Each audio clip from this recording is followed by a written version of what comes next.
Imagine the sound of gunfire echoing over the clinking of champagne glasses. Right. It's just a horrifying image. It really is. And, the rustling of evening gowns and all that. I mean, when you watch a high-profile black tie event on television, like a state gala or an awards dinner, you naturally assume those velvet ropes represent an impenetrable Yeah, fortress. absolutely. You look at the flashing cameras and think, well, nothing chaotic could possibly happen in a room that heavily guarded. Exactly. But this weekend, right in the heart of Washington, D.C., that carefully curated illusion of total control was just completely shattered. Welcome to today's deep dive. Thanks for having me. It's exactly the scenario that security professionals across the globe just lose sleep over. A hardened indoor perimeter violently breached. It is, and today we are looking at a stack of wire reports and breaking news coverage from the Associated Press detailing this truly shocking event. We're talking about an armed attack right outside the White House Correspondents Association dinner. Which is just unprecedented. Totally unprecedented. So our mission for you, the listener, is to reconstruct the harrowing timeline of this attack, analyze the profile of the lone suspect, and really contextualize this breach within a historical timeline of threats against Donald Trump. Well, right, because there is a lot of context here. There is. Now, before we jump in, a really important note. We are talking about highly polarizing political figures today. But our goal here is strictly to impartially report the facts exactly as they are presented in the source material. Yeah, we are not here to debate politics today. Right, we aren't taking any political sides. We are just here to examine what happened, the mechanics of how it happened, and the broader implications for global security. Okay, let's unpack this. To truly grasp the gravity of this breach, Yeah. we really have to start by grounding ourselves in the immediate visceral facts of that night. Yeah, set the scene for us. So it was a Saturday evening in Washington, the White House Correspondents' Dinner, which, is often jokingly referred to as nerd prom. Nerd prom, yeah. It's usually pretty lighthearted. Exactly. It's an evening of journalists, celebrities, and politicians just mingling in a very glamorous, tightly packed setting. And crucially, President Donald Trump was in attendance. Along with First Lady Melania Trump and Vice President J.D. Vance, right? Right. So picture that scene. You've got tuxedos, formal wear, casual networking, and then raw terror just rips through the lobby. According to the AP reports, a man armed with both guns and knives stormed the area just outside the main event. Guns and knives, just walking into that environment. Yeah, we are talking about high-profile guests literally diving under tables in their formal wear at the sound of shots being fired. The contrast is just jarring. And the violence was immediate. I mean, in the midst of that sheer panic, one police officer was shot directly in their bulletproof vest. Oh, wow. But they're okay. Thankfully, yes. The sources confirm that the officer is recovering. And the gunman was ultimately tackled by law enforcement and taken to a hospital to be checked, effectively neutralizing the immediate threat. Thank goodness for that officer. And the president was unharmed, right? Yes, completely unharmed. In fact, he later posted a video that really captures the raw insanity of the moment. I don't know if you saw it. I did, yeah. It's intense. It really is. It shows the suspect actually charging toward the ballroom, followed by this incredibly chaotic, violent encounter with the Secret Service. It really drives home that when a crisis hits, it isn't cinematic. No, it's not slow motion at all. Right. It's messy, it's deafening, and it happens in a fraction of a second. But what really caught my eye in these reports wasn't just the chaos, it was the specific reaction of the Secret Service. Yes, the discipline is incredible. How does an indoor perimeter, one that's designed to be a fortress, respond when the enemy is suddenly inside the gates? It's like a highly rehearsed fire drill executed flawlessly in the middle of total chaos. What's fascinating here is the precise choreography of survival that the Secret Service executed. If you look closely at the authorities' breakdown of the response, they didn't just grab everyone and scatter. Right, they didn't just run for the nearest exit. No, there is a rigid, almost counterintuitive protocol at play. Vice President J.D. Vance was actually removed from the room first. Wait, really? The vice president first? Yes. Meanwhile, agents initially covered President Trump right where he was, just shielding him in place, before eventually establishing a secure route to escort him and the First Lady out. Let's pause on that, because that is a profound detail. Think about the psychology of a Secret Service agent. Their entire existence, their ultimate reflex, is to protect the president. That's their sole mission. Right. Yet, in the middle of active gunfire, they have to suppress that instinct enough to let the vice president be evacuated first, while leaving the president essentially pinned down under a human shield. Why do they do that? It comes down to the ruthless mechanics of what we call continuity of government. Okay. The Secret Service operates on this statistical assumption that the president is the primary target of any kinetic attack. So, by jumping on him and creating a literal wall of human tissue, they eliminate the shooter's line of sight. They just freeze the target in a known location. Exactly. But simultaneously, they must evacuate the vice president to ensure that if the absolute worst-case scenario unfolds and the primary target is compromised, the constitutional line of succession is already secure. So Vance has to be out of the hot zone completely. Right. Only when that continuity is guaranteed and a highly secured egress route is cleared do they move the president.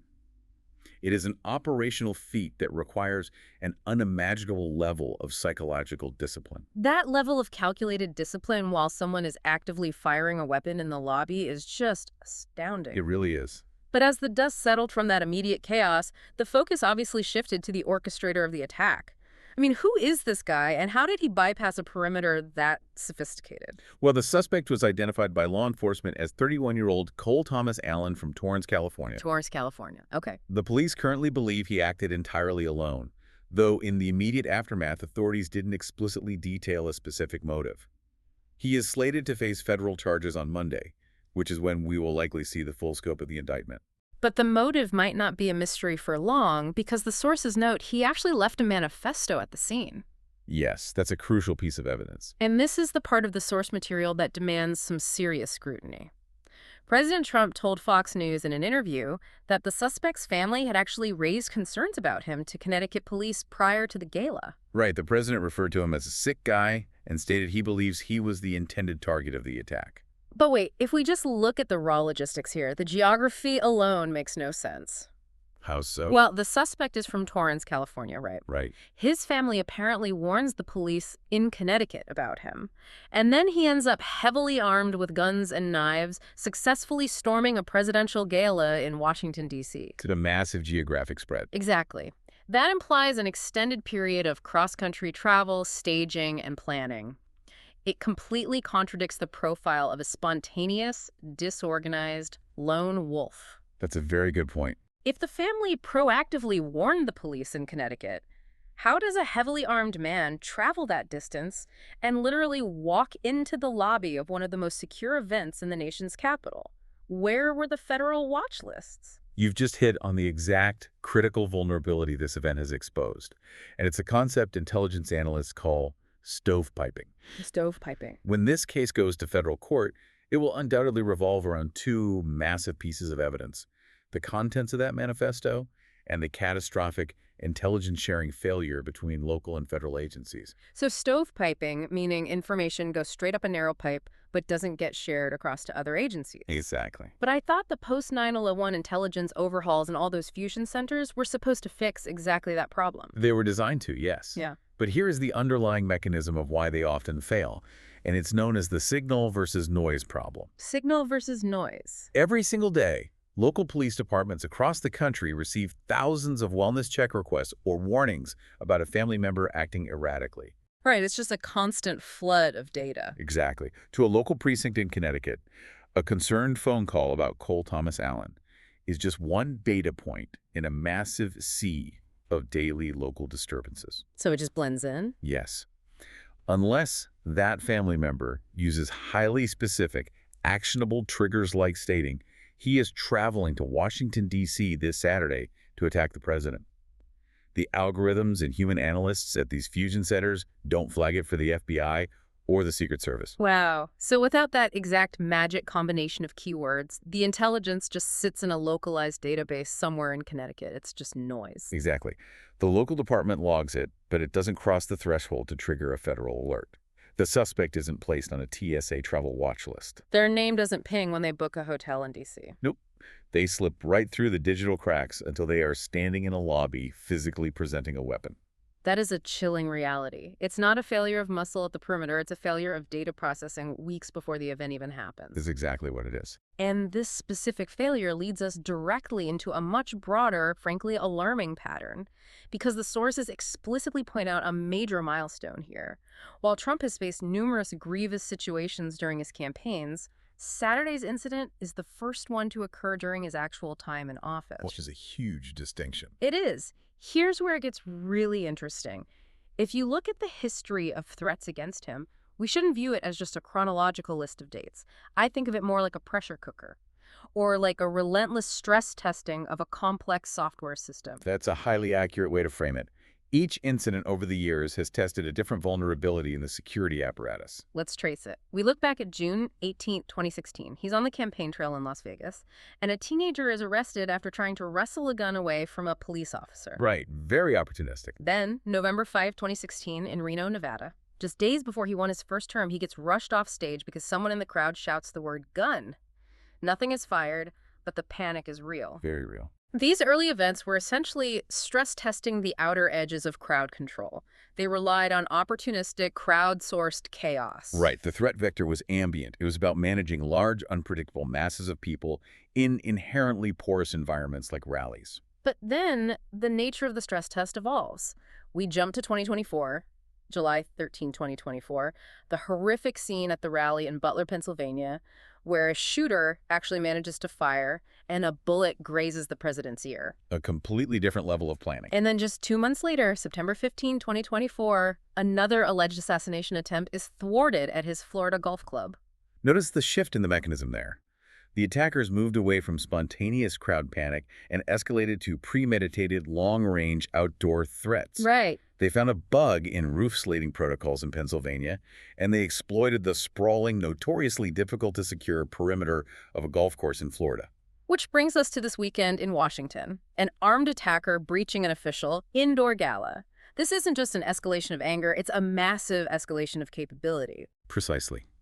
Breaching that specific environment while he is a sitting president represents a paradigm shift. It's totally different from a golf course. An official presidential gala, attended by the vice president and high-profile journalists, is supposed to be the absolute pinnacle of hardened, controlled environments. The ultimate fortress. The fact that the attacker successfully bypassed the intelligence dragnet, navigated the travel logistics, and physically penetrated the indoor lobby means they didn't just find a loose outdoor perimeter. They purposefully attacked the core of the system. And when the core of the American security system is breached, the world notices. The ripple effects of this incident were immediate and truly global. Oh, the international response was swift. The sources detail reactions pouring in from international leaders. Indian Prime Minister Narendra Modi expressed profound relief that the president and first lady were safe. British Prime Minister Keir Starmer said he was shocked by the scenes out of Washington. And French President Emmanuel Macron took to X to declare the incident unacceptable, adding that violence has no place in a democracy. It's a unified, bipartisan, global front of condemnation. But there was one specific quote that demands a deeper look. NATO leader Mark Rutte called the incident an attack on our free and open societies. That's a powerful phrase. It is. Now, I want to throw this to you, and really to you listening as well. Why do international leaders, specifically someone like Mark Rutte, heading a massive military alliance like NATO, immediately frame a physical attack on a single political figure in D.C. as an attack on the very concept of free and open society? It seems like a jump, doesn't it? Yeah, isn't that a massive leap to go from a lobby in Washington to the fate of global democracy? If we connect this to the bigger picture, it's not a leap at all. It is the fundamental mechanism of how geopolitical stability and soft power actually work. Tell me more about that. Well, the United States presidency carries immense symbolic and practical weight worldwide. American hegemony relies heavily on the projection of absolute security and seamless governance. So it's about the psychological projection of strength. Exactly. Regardless of whether global allies agree with a specific administration's policies, they rely on the institutional stability of the United States. They need to know the system holds. Right. When an American leader's physical security is breached so publicly, it signals a profound vulnerability. Adversaries watch these events closely. Oh, absolutely. If the president can be attacked at a gala, foreign actors may calculate that the administration is domestically distracted or fundamentally weak. It emboldens bad actors and rattles global markets. Mark Root understands that deterrence isn't just about having nuclear submarines, it's about the perceived invulnerability of the system itself. Because if the most secure bubble in the most powerful nation can be violently popped. Then the fragility of the entire democratic framework is exposed. Wow. When Root says it's an attack on free and open societies, he is highlighting a terrifying operational reality. Democracies require their leaders to be able to gather openly, to speak to the press like at a correspondence dinner, without the immediate threat of assassination. Right, you can't have a free society if the leaders are hiding. If leaders are forced to govern from fortified bunkers just to physically survive, the society, by definition, is no longer free or open. The attackers win by forcing the democracy to close itself off. It forces a free society to adopt the posture of a besieged fortress just to function. And that brings us right back to you, listening to this deep dive. Yeah, it hits close to home. Why does an attack at a black tie gala in Washington matter to your daily life? It matters because it underscores the incredibly fragile, razor-thin line between order and chaos in our modern era. Just how quickly things can change. Exactly. It highlights the sheer, terrifying speed at which a situation can deteriorate from a celebration to a battleground. And in the immediate aftermath, it shows how incredibly fast information and, frankly, misinformation can flow. We all watch these historical geopolitical events unfold in real time on the glowing screens in our hands. We're seeing it live. We see the raw videos, like the one the president posted, before the authorities even have time to secure the perimeter or issue a press release. The public is no longer just reading about history the next day. We are active, real-time participants in the information shockwave. So what does this all mean? If we look at the whole board today, we've retraced a truly harrowing timeline.